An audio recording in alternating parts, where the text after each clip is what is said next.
You're listening to the Spark Your Light podcast, where my mission is to help you create a life that sparks the light inside of you. And this is episode 278. What is your procrastination telling you?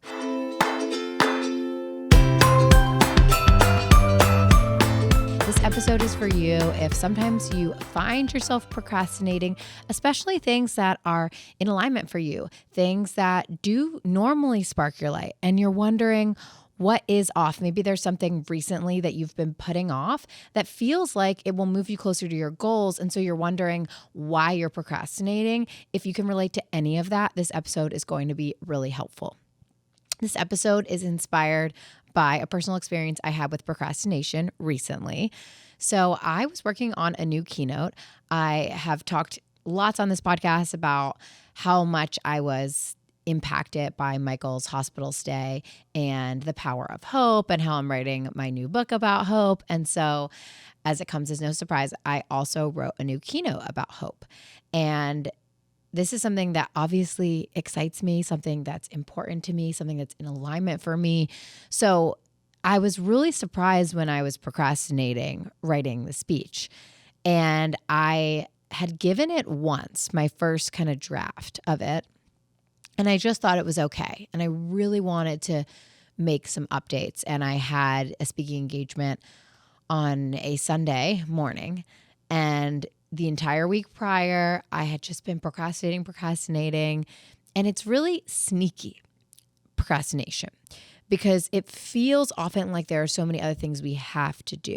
I started finding all of these things around the house that I just had to do. They couldn't wait. The cabinet needed to be reorganized, and this other thing needed to be done. And one of my friends actually called me out because I was telling her about how I just can't seem to find time to work on my speech. I was blaming all of these other things that need to be done. You know, when I get a chance, when Michael's napping, or when I do have help, I have all these other things I have to do. And she's like, really? Do they absolutely have to be done before Sunday?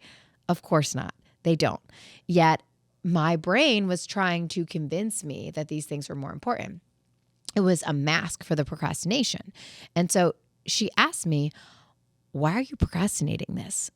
And that became the golden question.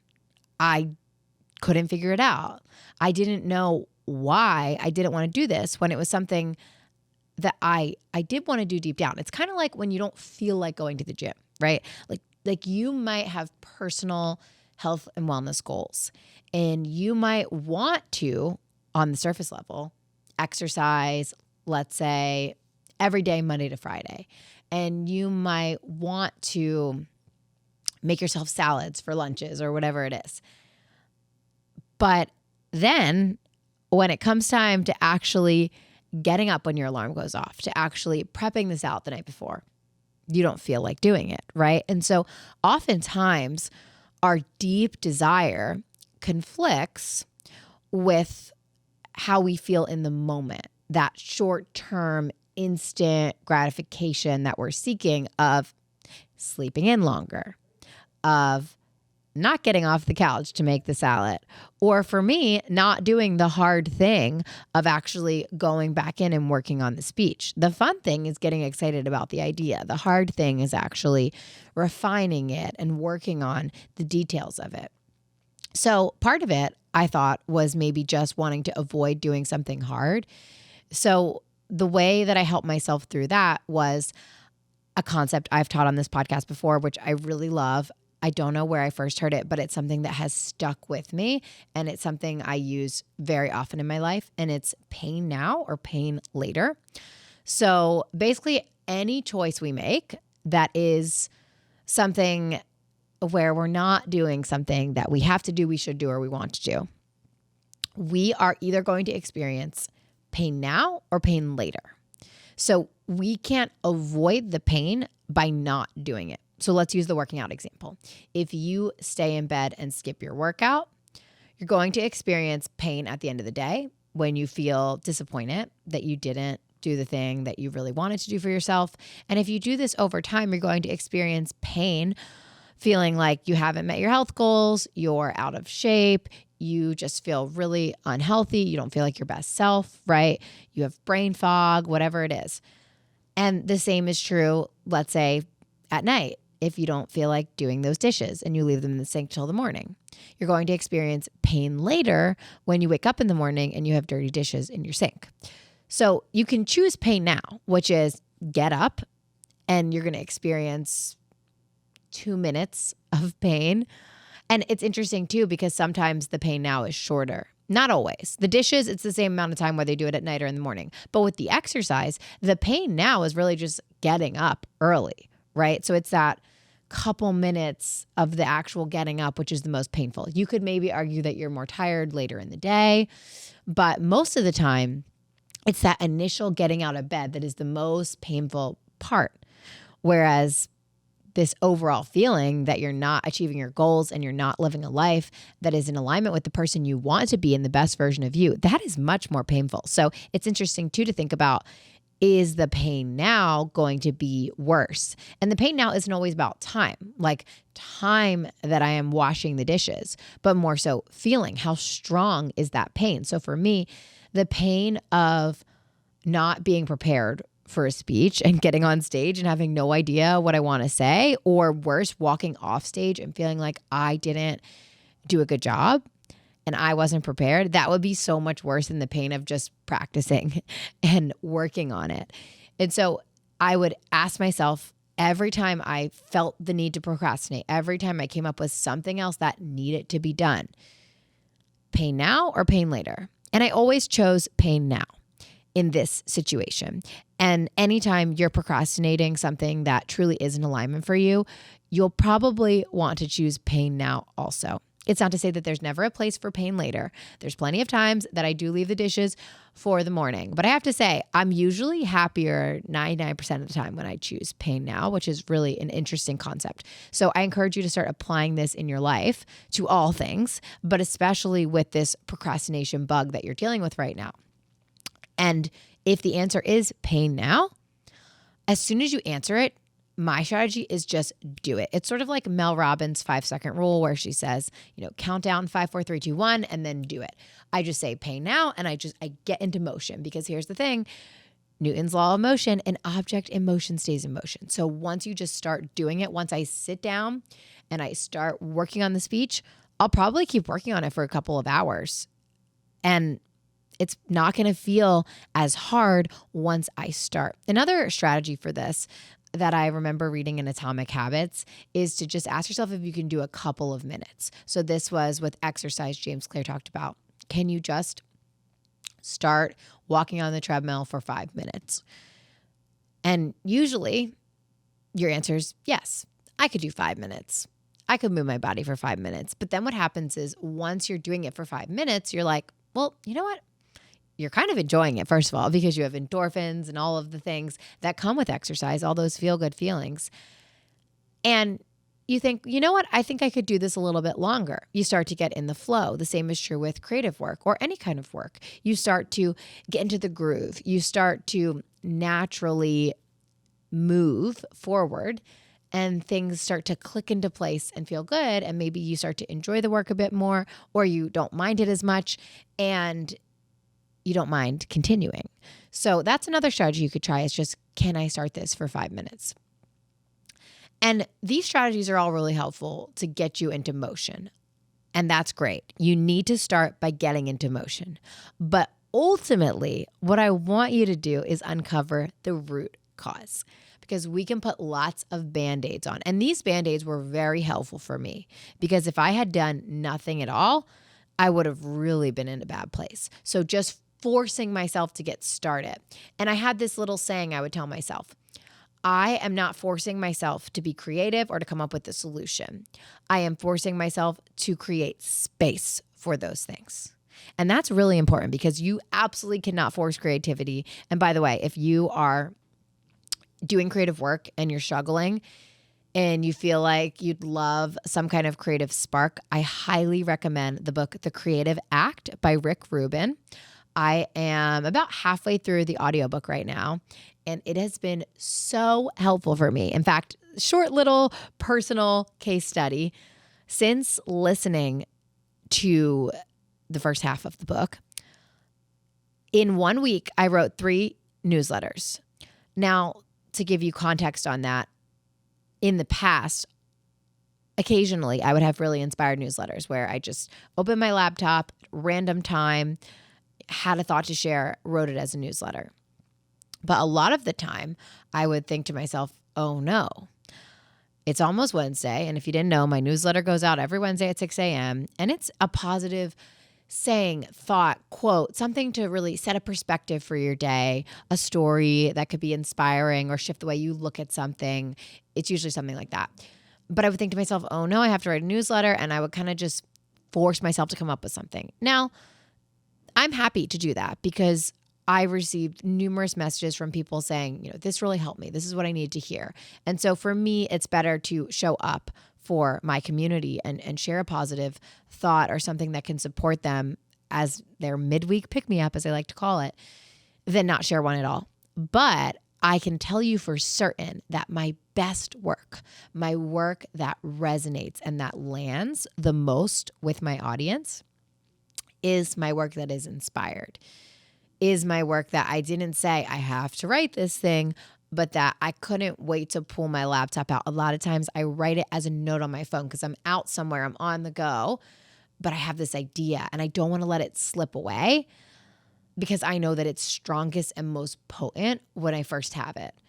And so I'll write it out on my phone and later I'll go on my laptop and actually schedule it as a newsletter. And those are my best ones. Those are the ones where I get so many messages and comments. And, it's pretty cool because something interesting about feedback, I don't need any of the feedback because I know from the second I finish writing it that it is impactful because I love it. And that's something that Rick Rubin talks about. Your work should be something that you love, number one.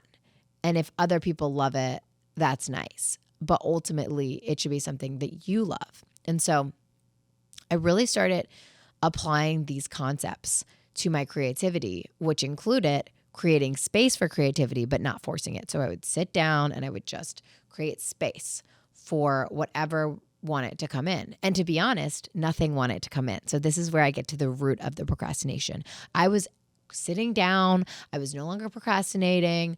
I was, wanting to work on the speech and make it better, but I just felt blocked. I felt like nothing was sort of coming to me. And so fast forward, it's the morning of the speech. And I got up really early. I'm like, okay, it's crunch time. And that old story of procrastinators. If you're a procrastinator, I do my best work at the last minute. That's total BS. Total BS. It doesn't have to be that way. But sometimes it is that way. Why? Because you have no choice. All of those fear-based thoughts and limiting beliefs and things that you are using to hold you back, they have to go away because you have to turn in the thing, right? You have to do the thing. So I'm in the moment. I'm trying all morning to work on it. And I'm coming up with things that I just think are okay. I'm like, man, I'm so frustrated because I know that this concept is so good around hope and I have so much to say about it, yet I just couldn't find the words. And I realized that the root cause of my procrastination was that I didn't like what I was starting with. So I had built the foundation of a house. And let's say I built it in a certain style. Maybe there were going to be 3 bedrooms and it was going to be 2 stories. And it was this, basic foundation. And then I kept trying to design the house based on that. And no matter what design I did, I didn't like the house. That's because there wasn't a problem with the design. There was a problem with the foundation. So instead of working with that same speech that I had already written, I actually decided to scrap it away completely and start from scratch. And within 1 hour, I had written one of my best speeches ever. I knew before I was finished giving it, before a single person had come up to me afterwards, before I got any feedback on it, because I loved it and I knew that it was impactful because I was impacted by it. And they were words that I had conviction about and things I believed in. I knew that they were great. And I realized that this procrastination problem I was having more often than I cared to admit wasn't necessarily a problem in my willpower or in my habits or even in my creativity. It was a problem of the root cause. So I was never getting to the root cause of my procrastination. And because of that, I never was able to solve it. I just sort of got through it, did something, turned the thing in. And this is something that I've struggled with for many years. So, sometimes you're procrastinating, but you don't know why. If you can dig deep and figure out, why is this not sparking my light? Why am I not excited to do this thing? Why am I putting this thing off? And you can understand what the core problem is. In the case of my speech, it was that what I had already written was not anything I wanted to build off of. And so when I scrapped that, all of a sudden the creativity came through. That is not going to be the case for every instance, because a lot of you might be procrastinating on something that's not creative work, that has nothing to do with this. But you do have a root cause for why you're doing it. Whenever something is not sparking our light, it is time to examine it. Now, we go back to the gym example. Is it just hard? Do you just not feel like it? Well, why don't you feel like it? Why are you lacking motivation? What habits can help incorporate that inspiration in your daily life? I always say motivation is like food. We need to feed it to ourselves every single day. So are you not doing the things that make you feel motivated? It's ironic because exercise is one of those things that can help you feel motivated. Is it the time of day? Is it right? There's so many things that you could look at and examine. Is it what you're doing? Do you not like to just go to the gym and, lift weights? Would you prefer to go to a class? Would that be more incentivizing for you? Would it be more incentivizing to spend money each class as opposed to having a membership? There's so many things we could look at. But ultimately, what you need to get to is the root cause of why something isn't sparking your light. Because I know for certain that you live your best life when you feel sparked. When that light is inside of you, that is when you are the best version of you. So the more that we can light that spark, the better. And the longer we go with a flame that is not lit, the further we get from it. So it's really important, especially as it pertains to our goals, to look at this, because if you set the goal and it was a goal that was in alignment for you, and it was a goal you felt really good about, and you were sparked at first, and something happened and you're no longer sparked, first, you need to reassess the goal. Is it the goal? Does something need to change? Second, you need to look at your own patterns. Is this something that I frequently do? Like I get really excited about something, I get started on it, and then if I don't see instant results, I give up because maybe it's a grit problem. The book Grit by Angela Duckworth is another great book recommendation. I'm also listening to the audiobook on that one. I do this thing where I listen to like 10 different audiobooks at once. A lot of people would drive them crazy, but for me, I really enjoy it. I will wake up and be like, you know what? I need some grit today. I'm just not feeling very committed. And I will listen to that book and I'm like glued in on my goals, on what I need to do, on showing up. Another day, I'm like, I am so uninspired. And so I put on Rick Rubin's book and I listen to creativity. And so I bounce all over the place, but Grit is an amazing book. I love it. I'm probably like 3/4 through the Grit book. And everything Angela Duckworth has to say is just so profound, yet simple. It's things that we maybe know deep down, but we don't believe because we have all these stories in our head about other people and how other people are just more talented than us. But through so much science and research, Angela Duckworth has found that it is grit above anything else that creates our success. So when you look at the procrastination and you look at the root cause, a good question to ask yourself, is it grit? Am I just giving up on things because they're hard, because they're time consuming, because they require me to commit time, energy, money, right? Did I think that I was going to be successful by XYZ time period? And am I willing to keep going even if I'm not? So there are so many different possible root causes of your procrastination. But here's the key. You will know when you have found the root cause, when your spark is free lit.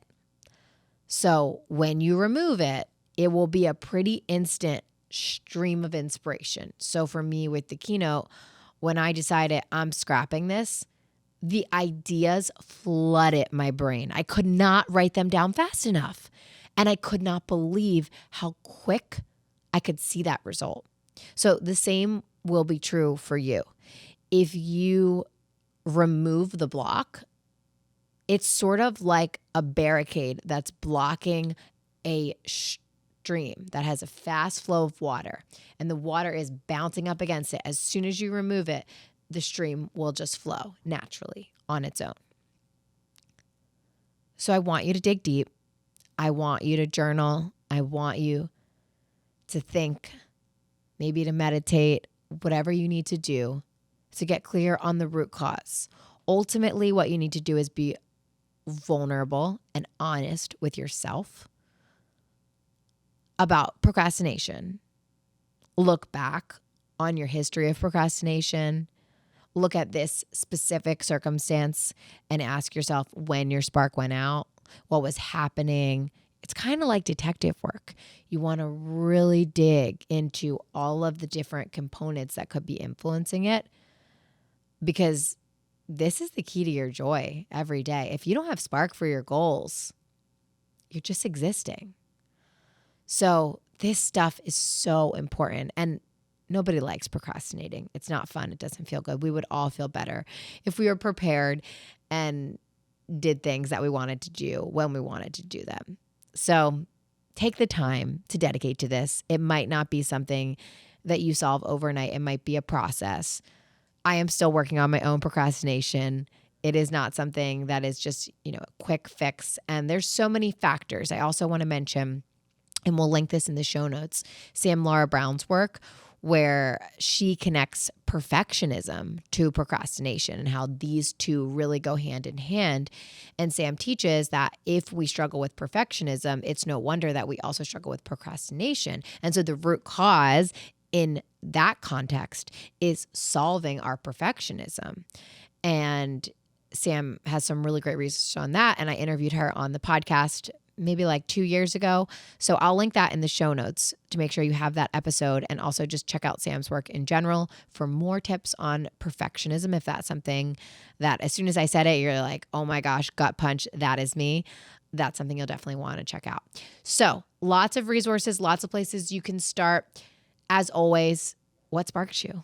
If you are thinking, oh my gosh, I really want to, read that one book she mentioned, or I really think I need to journal on this, or I think I need to just meditate a little bit. Maybe I need to, talk to a friend or my therapist about this, whatever it is. Whatever is sparking you right now as your first next step to dig deeper on this procrastination and relight your own spark, that's always where you want to start. Trust your spark, follow your spark. I promise it will lead you to amazing places. Thank you so much for tuning in to today's episode of the Spark Your Life podcast. I will catch you in the next episode.